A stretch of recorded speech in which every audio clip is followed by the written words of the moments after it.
RN Prometric Exam Collection. Questions 61 to 80. Part 4. 61. The nurse has just received a unit of packed red blood cells from the blood bank for transfusion to an assigned client. The nurse is careful to select tubing especially made for blood products, knowing that this tubing is manufactured with 1. An air vent. 2. An inline filter. 3. A microdrip chamber. 4. Tinted tubing to protect the blood from light. The answer is 2. An inline filter. Rationale: the tubing used for blood administration has an inline filter. The filter helps ensure that any particles larger than the size of the filter are caught in the filter and are not infused into the client. The tubing should be macrodrip, not microdrip, to allow blood to flow freely through the drip chamber. An air vent is unnecessary because the blood bag is not made of glass. Option 4 is incorrect because blood does not need to be protected from light. 62. A client has received a transfusion of platelets. The nurse evaluates that the client is benefiting most from this therapy if the client exhibits which of the following? 1. Increased hematocrit level. 2. Increased hemoglobin level. 3. Decline of elevated temperature to normal. 4. Decreased oozing of blood from puncture sites and gums. The answer is 4. Decreased oozing of blood from puncture sites and gums. Rationale: platelets are necessary for proper blood clotting. The client with insufficient platelets may exhibit frank bleeding or oozing of blood from puncture sites, wounds, and mucous membranes. Increased hemoglobin and hematocrit levels would occur when the client has received a transfusion of red blood cells. An elevated temperature would decline to normal after infusion of granulocytes if those cells were instrumental in fighting infection in the body. 63. The nurse has obtained a unit of blood from the blood bank and has checked the blood bag properly with another nurse. Just before beginning the transfusion, the nurse assesses which priority item? 1. Vital signs. 2. Skin color. 3. Urine output. 4. Latest hematocrit level. The answer is 1. Vital signs. Rationale: a change in vital signs during the transfusion from baseline may indicate that a transfusion reaction is occurring. This is why the nurse assesses vital signs before the procedure and again after the first 15 minutes. The other options do not identify assessments that are a priority just before beginning a transfusion. 64. A client has a prescription to receive a unit of packed red blood cells. The nurse should obtain which of the following intravenous 4 solutions from the 4 storage area to hang with the blood product at the client's bedside? 1. Lactated ringers. 2. 0.9% sodium chloride. 3. 5% dextrose in 0.9% sodium chloride. 4. 5% dextrose in 0.45% sodium chloride. The answer is 2. 0.9% sodium chloride. Rationale: sodium chloride 0.9%, normal saline, is a standard isotonic solution used to precede and follow infusion of blood products. Dextrose is not used because it could result in clumping and subsequent hemolysis of red blood cells. Lactated ringers is not the solution of choice with this procedure. 65. The nurse listening to morning report learns that an assigned client received a unit of granulocytes the previous evening. The nurse makes a note to assess the results of which of the following daily serum laboratory studies to assess the effectiveness of the transfusion? 1. Hematocrit level. 2. Erythrocyte count. 3. Hemoglobin level. 4. White blood cell count.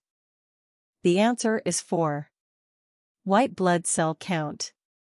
Rationale: the client who has neutropenia may receive a transfusion of granulocytes, or white blood cells. These clients often have severe infections and are unresponsive to antibiotic therapy. The nurse notes the results of follow-up white blood cell counts to evaluate the effectiveness of the therapy. The nurse also continues to monitor the client for signs and symptoms of infection. Erythrocyte count and hemoglobin and hematocrit levels are determined after transfusion of packed red blood cells. 66. A client is brought to the emergency department having experienced blood loss related to an arterial laceration. Fresh frozen plasma is prescribed and transfused to replace fluid and blood loss.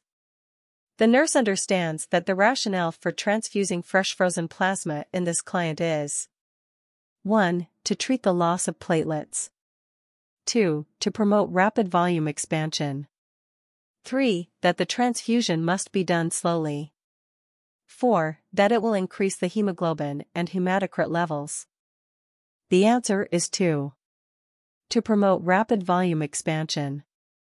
Rationale: fresh frozen plasma is often used for volume expansion as a result of fluid and blood loss. It does not contain platelets, so it is not used to treat any type of low platelet count disorder. It is rich in clotting factors and can be thawed quickly and transfused quickly.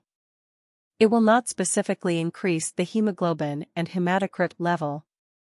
67. The nurse who is about to begin a blood transfusion knows that blood cells start to deteriorate after a certain period of time. Which of the following items is important to check regarding the age of blood cells before the transfusion is begun? 1. Expiration date. 2. Presence of clots. 3. Blood group and type. 4. Blood identification number. The answer is 1. Expiration date. Rationale: the nurse notes the expiration date on the unit of blood to ensure that the blood is fresh. Blood cells begin to deteriorate over time, so safe storage usually is limited to 35 days. Careful notation of the expiration date by the nurse is an essential part of the verification process before hanging a unit of blood. The nurse also notes the blood identification, unit, number, blood group and type, and client's name. The nurse also inspects the unit of blood for leaks, abnormal color, clots, and bubbles, and returns the unit to the blood bank if clots are noted. 68. A client requiring surgery is anxious about the possible need for a blood transfusion during or after the procedure. The nurse suggests to the client to do which of the following to reduce the risk of possible transfusion complications? 1. Give an autologous blood donation before the surgery. 2. Ask a friend or family member to donate blood ahead of time. 3. Take iron supplements before surgery to boost hemoglobin levels. 4. Request that any donated blood be screened twice by the blood bank. The answer is 1. Give an autologous blood donation before the surgery. Rationale: a donation of the client's own blood before a scheduled procedure is autologous. Donating autologous blood to be rain-fused as needed during or after surgery reduces the risk of disease transmission and potential transfusion complications. The next most effective way is to ask a family member to donate blood before surgery. Blood banks do not provide extra screening on request. Preoperative iron supplements are helpful for iron deficiency anemia but are not helpful in replacing blood lost during the surgery. 69. A client with severe blood loss resulting from multiple trauma requires rapid transfusion of several units of blood. The nurse asks another health team member to obtain which device for use during the transfusion procedure to help reduce the risk of cardiac dysrhythmias. 1. Pulse oximetry. 2. Cardiac monitor. 3. Infusion controller. 4. Blood warming device. The answer is 4. Blood warming device. Rationale: if several units of blood are to be administered, a blood warmer should be used. Rapid transfusion of cool blood places the client at risk for cardiac dysrhythmias. To prevent this, the nurse warms the blood using a blood warming device. Pulse oximetry and cardiac monitoring equipment are useful for the early assessment of complications, but do not reduce the occurrence of cardiac dysrhythmias. Electronic infusion devices are not helpful in this case because the infusion must be rapid, and infusion devices generally are used to control the flow rate. In addition, not all infusion devices are made to handle blood or blood products. 70. A nurse is preparing to initiate an intravenous line containing a high dose of potassium chloride and plans to use an intravenous infusion pump. The nurse brings the pump to the bedside, prepares to plug the pump cord into the wall, and notes that no receptacle is available in the wall socket. Which of the following is the appropriate nursing action? 1. Initiate the intravenous line without the use of a pump. 2. Contact the electrical maintenance department for assistance. 3. Plug in the pump cord in the available plug above the room sink. 4. Use an extension cord from the nurse's lounge for the pump plug. The answer is 2. Contact the electrical maintenance department for assistance. Rationale: electrical equipment must be maintained in good working order and should be grounded, otherwise it presents a physical hazard. An intravenous line that contains a high dose of potassium chloride should be administered by pump. The nurse needs to use hospital resources for assistance. A regular extension cord should not be used because it poses a risk for fire. Use of electrical appliances near a sink also presents a hazard. 71. A nurse obtains a prescription from a physician to restrain a client by using a jacket safety device and instructs a nursing assistant to apply the safety device to the client. Which observation by the nurse indicates unsafe application of the safety device by the nursing assistant? 1. A safety knot in the safety device straps. 2. Safety device straps that are safely secured to the side rails. 3. Safety device straps that do not tighten when force is applied against them. 4. Safety device secured so that 2 fingers can slide easily between the safety device and the client's skin. The answer is 2. Safety device straps that are safely secured to the side rails. Rationale: the safety device straps are secured to the bed frame and never to the side rail to avoid accidental injury in the event that the side rail is released.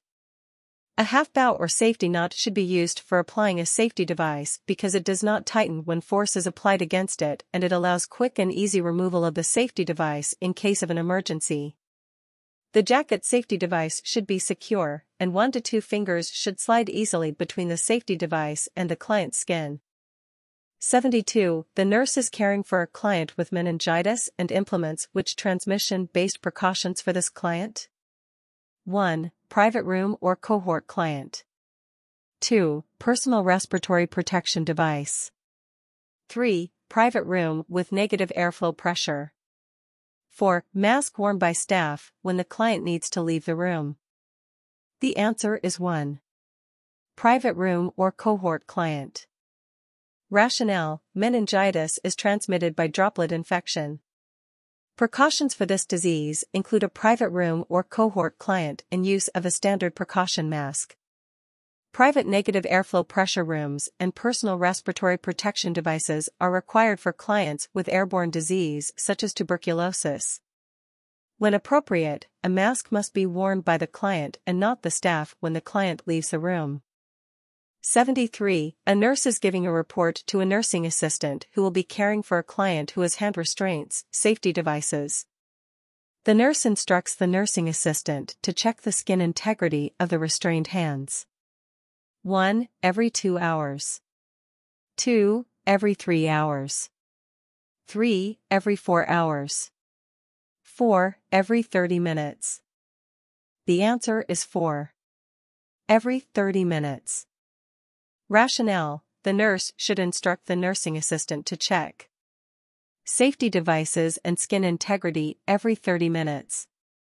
The neurovascular and circulatory status of the extremity should also be checked every 30 minutes. Additionally, the safety device should be removed at least every 2 hours to permit muscle exercise and to promote circulation. Agency guidelines regarding the use of safety devices should always be followed. 74. A nurse is planning care for a client with an internal radiation implant. Which of the following is an incorrect component to include in the plan of care? 1. Wearing gloves when emptying the client's bedpan. 2. Keeping all linens in the room until the implant is removed. 3. Wearing a lead apron when providing direct care to the client. 4. Placing the client in a semi-private room at the end of the hallway. The answer is 4. Placing the client in a semi-private room at the end of the hallway. Rationale: a private room with a private bath is essential if a client has an internal radiation implant. This is necessary to prevent accidental exposure of other clients to radiation. Options 1, 2, and 3 are accurate interventions for a client with a radiation implant. 75. Contact precautions are initiated for a client with a healthcare-associated nosocomial infection caused by methicillin-resistant Staphylococcus aureus. The nurse prepares to provide colostomy care and obtains which of the following protective items needed to perform this procedure? 1. Gloves and gown. 2. Gloves and goggles. 3. Gloves, gown, and shoe protectors. 4. Gloves, gown, goggles, and face shield. The answer is 4. Gloves, gown, goggles, and face shield. Rationale: splashes of body secretions can occur when providing colostomy care. Goggles and a face shield are worn to protect the mucous membranes of the eyes during interventions that may produce splashes of blood, body fluids, secretions, or excretions. In addition, contact precautions require the use of gloves, and a gown should be worn if direct client contact is anticipated. Shoe protectors are not necessary. 76. A nurse enters a client's room and finds that the wastebasket is on fire. The nurse immediately assists the client out of the room. What is the next nursing action? 1. Call for help. 2. Extinguish the fire. 3. Activate the fire alarm. 4. Confine the fire by closing the room door.